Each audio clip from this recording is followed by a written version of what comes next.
swine flu and propaganda in Ukraine. SkyWatchTV for Tuesday, January 26th, 2016. I'm Derek Gilbert. An outbreak of deadly swine flu in Ukraine is being spun by the opposing sides in the ongoing civil war there. Health officials in Kyiv report 18 dead and 250 hospitalized in a town in eastern Ukraine from the deadly strain of the flu. Now, a news source located in the rebel-held area of Donbass, the Donbass International News Agency, claims that the 18 dead and 250 sick that are being reported are victims of a virus that's escaped from an American biological lab in the town of Kharkov, and that the dead and sick are Ukrainian soldiers. Now, bear in mind, again, that the Donbass International News Agency is based in the rebel-held area of Donetsk, eastern Ukraine, and that these rebels are backed by Moscow. So this could be Russian spin. Radio Free Europe, which is financed by U.S. taxpayers, reports this deadly flu outbreak is in the city of Kramatorsk. Again, 18 dead, 250 ill, and that doctors are surprised by the mortality of this virus. But Radio Free Europe says also that doctors can't identify the specific strain of the virus because the laboratory they need to use is in Donetsk, which is behind rebel lines. Now, again, this could be spin because it seems to me there's got to be at least another laboratory somewhere in Ukraine, perhaps the capital, Kyiv, that could identify a strain of influenza virus. And if not there, then somewhere else in Europe, perhaps. Now, trying to get at the facts of the story, Kramatorsk is about 3 hours' drive from Kharkov. And as far as I know, I can't find any other stories or any other reports of mysterious illnesses around Kharkov, so the people in Kramatorsk are probably not victims of an American biological laboratory experiment gone bad. So be discerning when you see headlines on news sites on the internet claiming that a biological leak is responsible for this illness. Now, there is an outbreak of H1N1, what we in the U.S. call swine flu, but I've learned in Ukraine they call it California flu, has killed 51 people in Ukraine. Thousands are sick. Schools have been closed in Ukraine for more than a week to try to slow the spread of the virus. This outbreak is also confirmed in Armenia, Russia, and Kazakhstan, possibly Moldova as well. In 2009 in Ukraine, an outbreak of H1N1, California flu, turned into a pandemic. Between October and December of 2009, more than 1,000 people died, 200,000 were hospitalized, and over 2 million people got sick. And this in a nation of 46 million people. A doctor in Western Ukraine, quoted by the BBC, said he did postmortems on 2 of the victims there and told the BBC that their lungs were coal black. They looked like they'd been burned. Some people were comparing it to the Spanish flu of 1918 and 1919. So you can see why another flu outbreak similar in Ukraine, well, even if it isn't really similar, would have a strong psychological impact, and why opposing sides in the ongoing civil war there might choose to use this for psychological impact, propaganda purposes. In fact, there were people back in 2009, observers, who were convinced that candidate for president Yulia Tymoshenko used and exploited the flu outbreak to get herself elected, comparing her care for the victims. She was shown in multiple camera or photo opportunities visiting the sick in hospitals and criticizing the government's response to the outbreak. And this is a time-honored political tradition. In the words of Rahm Emanuel, the mayor of Chicago, never let a good crisis go to waste. And in fact, for people from Chicago like me, of about my age, we remember 1979 and the blizzard that cost then-Mayor Michael Bolandic his reelection. His poor response to the snow led to a defeat in the primaries to Jane Byrne, and Chicago got its first woman mayor. Now, another virus is worrying health officials in the Western Hemisphere, specifically South and Central America.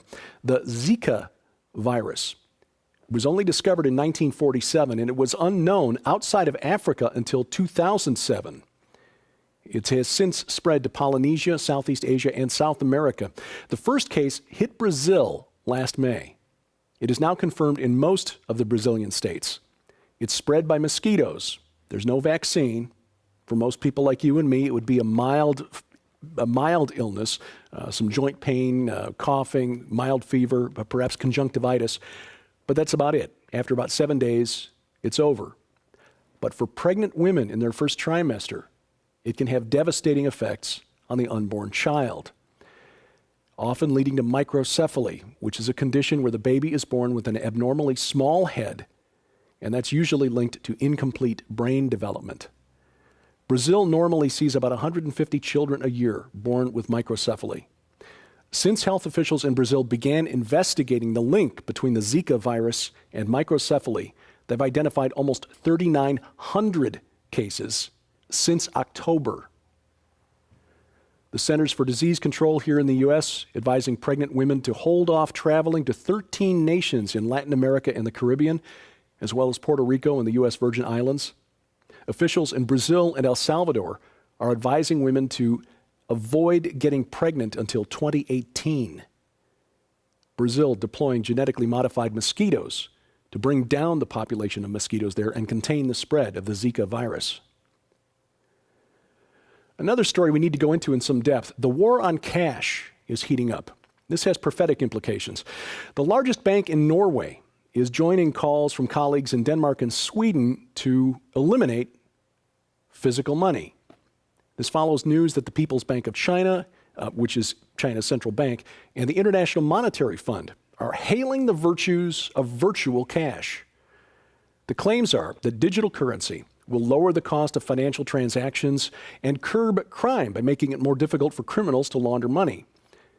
But the real reason, I suspect, and this isn't me being smart, this is me just reading a lot of stuff written by guys who are smart, is that as the global economy shrinks and people like you and me get nervous about the health of the banks that are holding our money, as we did, you remember, see a wave of bank defaults, banks that went under in 2009 and 2010.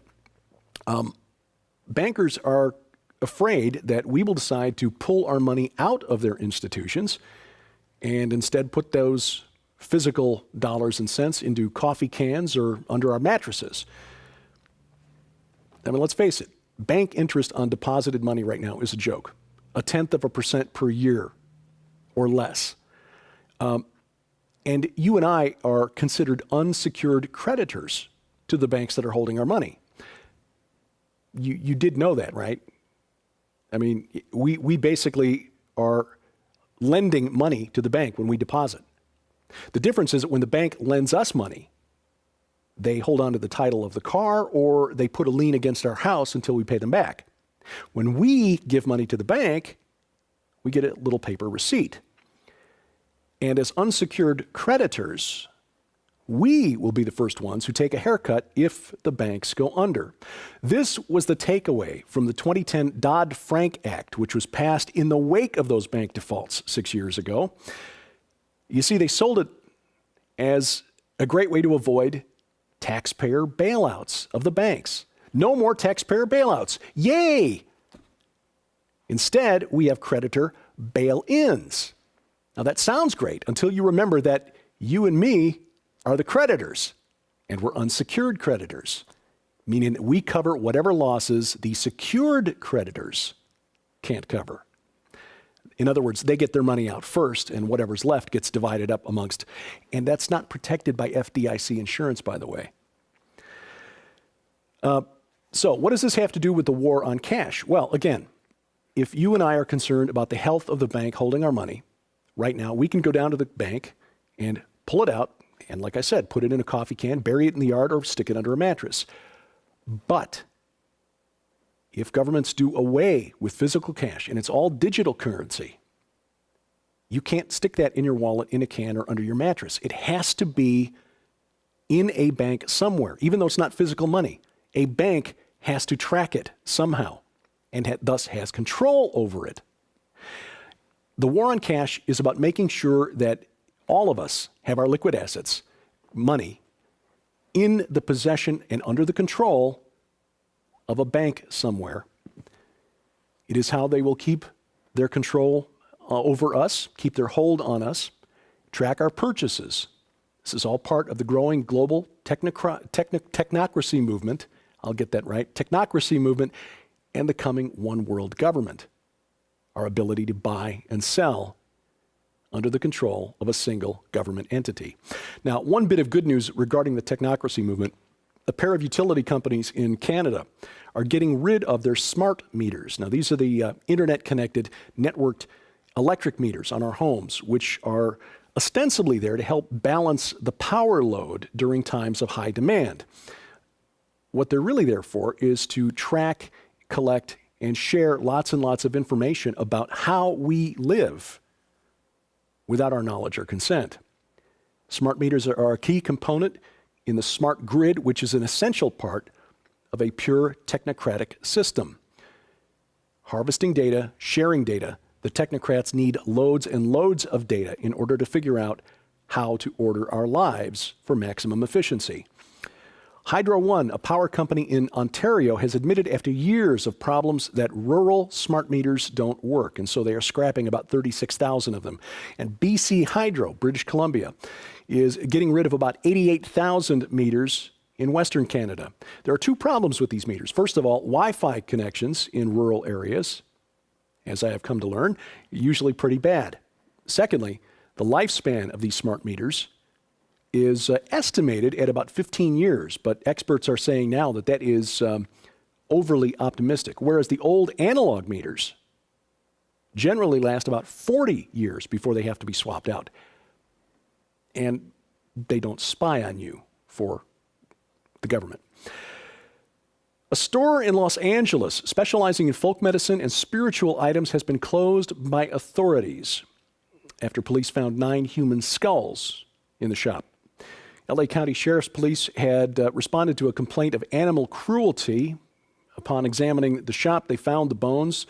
Now, the shop specializes in items related to Santeria, which is a syncretic religion that blends West African paganism, mainly from Nigeria's Yoruba tribe, with Roman Catholicism. And the skulls are often used as part of religious practices within Santeria. Police say it doesn't appear that foul play, homicide was involved. They are going to do testing to see if they can identify the skulls. They may have been purchased from a legal source, according to police. In a spiritual sense, however, that doesn't make it any less evil. And finally, here's something I didn't expect to find today. Actually, didn't expect to find ever. A comic book publisher has announced that it's launching a new series featuring the world's first gay Mormon superhero. Gay Mormon superhero. The so-called Stripling Warrior features Sam Shepard, a happy newlywed married to another man, who receives a visit from an angel on his wedding night, calling him to be the hand of God on earth. This is wrong on a couple of levels. By the way, stripling just means youth, young adult, teen kind of thing. Although looking at the cover art, which I won't show you, you might get a different idea. But it's based on Mormon legend, a group of 2,000 stripling warriors who proved themselves valorous in battle. It's from Mormon, the Book of Mormon. But look, none of us are perfect, okay? I don't sit here in front of this camera because I am any more righteous than anyone else. None are righteous. No, not one. All fall short, have sinned and fall short of the glory of God. But it is not okay to redefine God's standard of morality as laid out for us in Scripture. That is rebellion. And given the Mormon Church's strong support of Proposition 8, the California pro-family law that was passed back in the day and then overturned by the courts, I would not be surprised to learn very shortly that the creator of the Stripling Warrior has been given the left foot of fellowship by the Church of Latter-day Saints. Now, God does have a supernatural task force called the Divine Council that does occasionally intervene at His direction to carry out His will in human affairs. The Divine Council, you find evidence for it in the Bible, but it's not something we're usually taught in church. Dr. Michael Heiser explains why as he talks about his new book, The Unseen Realm, tonight on SkyWatchTV. SkyWatchTV airs at 9:30 p.m. Eastern Time, 6:30 p.m. Pacific Time on the Christian Television Network. That's available on satellite TV. That's DirecTV, channel 376, Dish Network, channel 267, and the Glory Star satellite, channel 117. If you don't get satellite TV, or if you're outside the U.S., by the way, that 9:30 p.m. time is UTC -5. You'll find the Christian Television Network's live web stream at ctnonline.com. And of course, if you miss the program tonight, you'll be able to see it later this week on the official SkyWatch TV channel on Roku. If you have a Roku box but haven't added us to your account yet, log on, search their channel store, and add SkyWatch TV. And if you need instructions, we've got that posted at skywatchtv.com/Roku. Track your journey through what promises to be a very interesting year in 2016 and get this very classy wooden bookmark to boot. It's our gift to you, the Miracles Journal and the wooden bookmark, our gift to you for your financial gift of any amount to SkyWatch TV during the month of January while supplies last. If you need instructions on how to donate, you'll find them at skywatchtv.com/donate. And you can also help SkyWatch TV with this, your mouse finger. Click, like, share, or both to the things that we post at these places here. And the things that we are doing online will then be shared with your friends, family members, and colleagues. And of course, if you're curious about what's rattling around inside here, you'll find it there, Twitter, Facebook, and my webpage. And of course, my email address. If you have questions or comments for us here at SkyWatch TV, dgilbert@skywatchtv.com. Thank you for watching. As we keep watch, I'm Derek Gilbert, and this is SkyWatch TV.